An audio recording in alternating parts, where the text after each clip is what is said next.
Okay, let's unpack this. I want to start with a story that I think perfectly sets the stage for the absolute rabbit hole we're going down today. All right. It's about Dmitri Mendeleev, the guy who created the periodic table. Ah, yes, the map of the building blocks of the universe. Right. But here's the thing that always blows my mind about him. Back in the 1860s, he wasn't just organizing the elements everyone already knew about, like gold or oxygen. No, he was organizing elements that didn't exist yet, or at least we hadn't found them. Exactly. He was famous for leaving those blank spaces in the table. He'd look at a gap and just say, something goes here. Yeah, he'd say, hey, science, there's supposed to be something right here. It'll have an atomic weight of roughly 68, and it'll be a soft metal. Yeah. And people, they looked at him like he was maybe a little too confident. But then, Then they found gallium, and then scandium. then germanium, and they fit perfectly. Like obediently lining up exactly where he predicted they would be. It's one of the great triumphs of logic.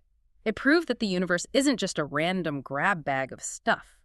It follows a structure. It has rules. Even if we can't see the pieces yet, the pattern implies they have to exist. Exactly. And that idea that there's a hidden, rigorous order beneath the chaos is the hook for today's deep dives. We're looking at a text titled Origins of the Central Universe. And its premise is basically what Mendeleev showed us, but, scaled up to the entire cosmos. It argues the universe is governed by a precise code that we just haven't fully deciphered. But what makes this deep dive so challenging and, frankly, so unique is the kind of sources we're trying to synthesize here. Yeah, this isn't just a chemistry textbook. This text is attempting a massive unification theory. It's taking Eastern philosophy, specifically the I Ching and Taoism, and welding it together with Western science. Stuff like Einstein's relativity and quantum mechanics. And then, just to make it even more complex, it overlays all of that with theology. It's an eclectic mix, to say the least. Eclectic is a polite word for it. You've got Sun Wukong the Monkey King rubbing shoulders with Albert Einstein. And the Bible hanging out with the periodic table. But despite the weird mix, the goal is very, very singular. It's to map out the exact sequence of the universe's birth, to fill in those blank spots on a metaphysical scale. So we're essentially climbing a ladder of creation today. The text gives us very specific rungs to climb. We start at Wuji. Nothingness. Then we move to Taiji the Ultimate. Then the two instruments where duality is born. And finally, we end up at the 64 trigrams that make up the reality you and I are inhabiting right now. It's a journey from zero to everything. So let's start at zero. Let's talk about Wuji. Okay, Wuji is... Well, this is where it gets tough. It's a paradox. The text describes it as the state before the universe existed. And this is just notoriously difficult for our brains to wrap around because we are creatures defined by time and space. The source says no time, no space, no matter, no spirit. It's empty, but it contains everything. How does that work? Well, think of it like, where were you before you were conceived? I mean, I wasn't anywhere, but the potential for me existed in the genetic material of my parents, I guess. Exactly. You were in the Wuji of your own existence. The text says Wuji is clear yet chaotic. It's not nothing like a vacuum. It's nothing in the sense that nothing has taken form yet. It's pure, unmanifested potential. Now, this is where the text made me pause. It challenges the way we usually picture space. I think most of us imagine the universe like a big empty box, right? The Newtonian view. Yeah. If you took all the stars and planets out, you'd still have the box. Just a dark, empty room.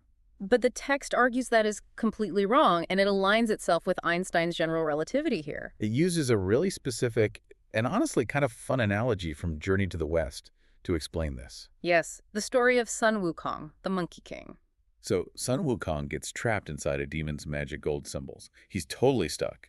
So naturally, he tries to break out by growing. He uses his magic to grow thousands of feet tall. Thinking he'll just burst them open. Right.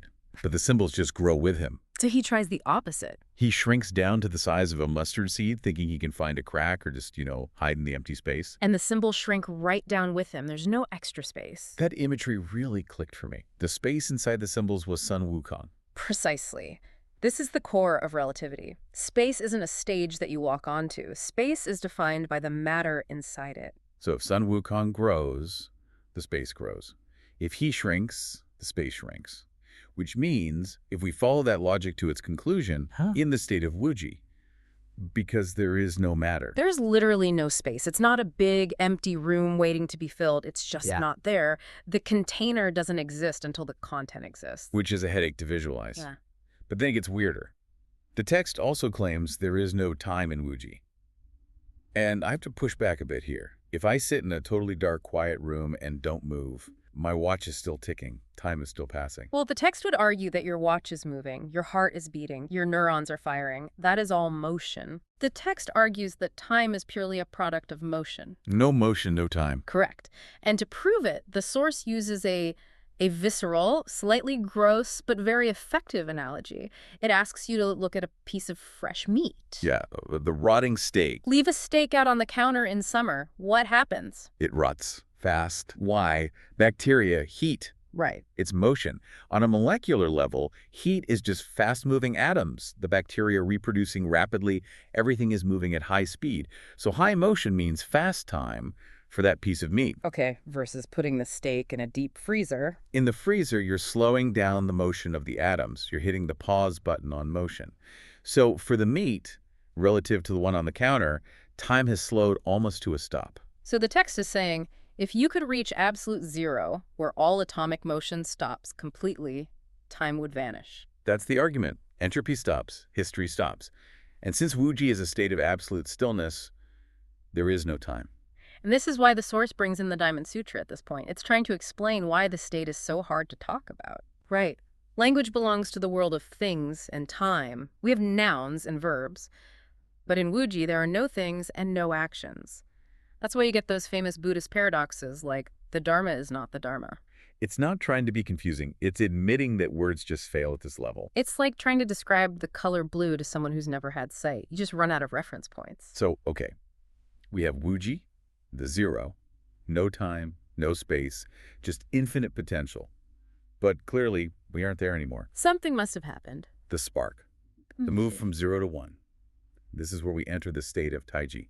And the way the text describes this, it feels strangely accidental.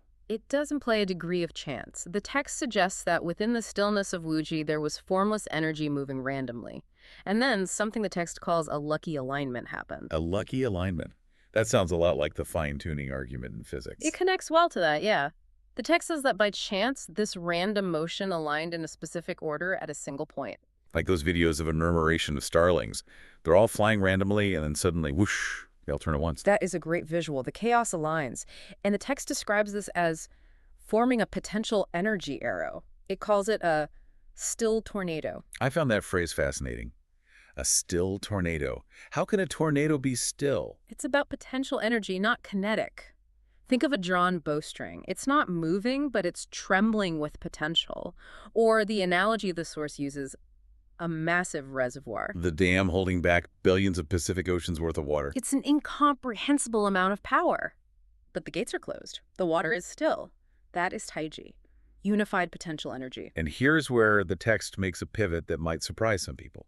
It identifies this specific state, this Taiji, this dam of potential, as God. Yes, or the spirit of God. It references Laozi, calling it the thing that existed before heaven and earth. But it's important to clarify, this isn't a bearded man on a cloud. No, absolutely not. And that's a crucial distinction. It's defining God in this context as that singularity of infinite potential, the one from which the many come. But potential has to go somewhere. The dam has to break. Otherwise, nothing happens. And that leads us to the next rung on the ladder, the two instruments, or liang yi. This is the explosion of duality. So how does the dam break? The text shifts metaphors again, and this time it gets biological. Very biological. And I think this is where the text really differentiates itself. It says the energy in Taiji concentrates at its center, gets denser and denser, until it fundamentally changes the nature of the core. It compares it to a fertilized egg. Which is a huge shift. We were talking about relativity, and now we're in embryology. It's jarring, but it's intentional. The author's arguing that the universe isn't a machine, it's an organism. An egg starts as just a cell, but as it develops structure, it eventually becomes a conscious being. The source explicitly says this structure intensifies until consciousness is born. Which implies that the universe has intent. And to explain this intent, the text uses examples that are, well, they're very relatable. It says, when you want to urinate, the bladder opens. It's visceral, but it makes the point perfectly. You don't have to manually operate the valves. You just have the intent, and the physical machinery follows. It also says, when you want to look, the eyes open. Exactly. The physical action is a result of conscious intent. The text argues that the universe began, functioning stars formed, gravity kicked in, because this cosmic consciousness, this God state, simply intended it. So the Big Bang wasn't an accident, it was a decision. In this framework, yes. And that decision creates Liang-Yi, the two instruments, the birth of opposites. Before this, everything was one. Now we have two, yin and. And yang? Real and. Virtual. Good and bad. Beauty and ugliness. This is a profound point. Our entire perceived universe is just the interplay of these opposites. You can't have tall without short. You can't have up without down. It's like the battery of reality. You need a positive and a negative terminal to get the current flowing. If we stayed in Taiji, there would be no story, no life, just static potential. So we've gone from nothing Wuji to one Taiji to two duality. Yeah. But looking out the window, the world is a lot more complicated than just hot and cold. And that's why the expansion continues. The text explains how duality splits again. 2 becomes 4. The 4 images. Which gives us things like the 4 directions, east, south, west, north. Or the 4 stages of life, birth, growth, aging, death. And then those 4 split again into the 8 trigrams, or bagua. Now, I've seen these symbols, the lines, broken and unbroken. The text explains them as specific energy coordinates. Right. It adds the corners, southeast, northwest, and so on. But the source makes a really interesting practical point here. It says this explains why a person, or even a plant, might thrive in the south, but fail in the north. Yeah, that caught my eye. It says different coordinates have different key or energy fields. It's not just weather or soil. It's the underlying code of that location. The software running in the south is different from the software running in the north. Which brings us to the final layer. The 8 trigrams interact with each other to create the 64 trigrams. The 64 factors. The source calls this the source code of the universe. This is the aha moment for me. The text claims that everything, and it means everything, is just a combination of these 64 factors. Think of it like DNA. DNA only has 4 letters, A, C, T, G. But those 4 letters in different combinations create a banana, a blue whale, or you. So this text argues the universe has 64 letters. All phenomena are just recipes using these ingredients. Exactly. Now, here is where we need to spend a minute, because the text goes somewhere pretty provocative. It starts ranking historical figures. It's almost like a leaderboard for hackers of reality. It starts with King Wen, a legendary figure in Chinese history. It says he knew the what, he could arrange the symbols, but he didn't fully understand the why. Then it mentions Buddha. And it says Buddha mastered about half of the factors. Right. It claims he understood a massive chunk of the code, which explains his profound wisdom and the phenomena attributed to him. And then Jesus. The text is interesting here. It says Jesus mastered a few more factors than Buddha. I want to stop here because this is a massive claim. Is the text saying this literally? Like, Jesus was just a better physicist than everyone else? In a way, yes. It challenges the definition of a miracle. It suggests miracles are simply knowing the recipe. So when Jesus walked on water, it wasn't magic in the Harry Potter sense. It was that he knew which of the 64 factors to combine to change the density of the water or the gravity under his feet. That is a wild way to think about it. It reminds me of that Arthur C. Clarke quote, "Any sufficiently advanced technology is indistinguishable from magic." Exactly. If you went back to the Middle Ages with an iPhone and showed them FaceTime, they'd burn you as a wizard. But you're not a wizard, you just understand a technology they don't. So figures like Buddha and Jesus, they had admin access. They had the formula, they knew the reagents to control the reaction. So let's zoom out. We've climbed the ladder. Wuji to Taiji to duality to the 64 trigrams. It's complete cosmology. It explains where we came from and how the complex world we see is built from very simple, fundamental blocks. And for the listener right now, thinking, okay, cool theory, but I have to go to work in 10 minutes, my boss is annoying, why do I care about the 64 trigrams? You should care because, according to this view, your commute, your career, your relationships, they aren't random. They are manifestations of these 64 factors playing out. But isn't that a bit deterministic? If it's all code, do I have a choice? That's the big question. But the text suggests that if you understand the factors, you can navigate them. If you feel stuck, it might mean you're trapped in a stagnant factor. It's about pattern recognition. So we aren't just victims of the code. We can learn to read it. We can learn to surf it. It brings us right back to Mendeleev.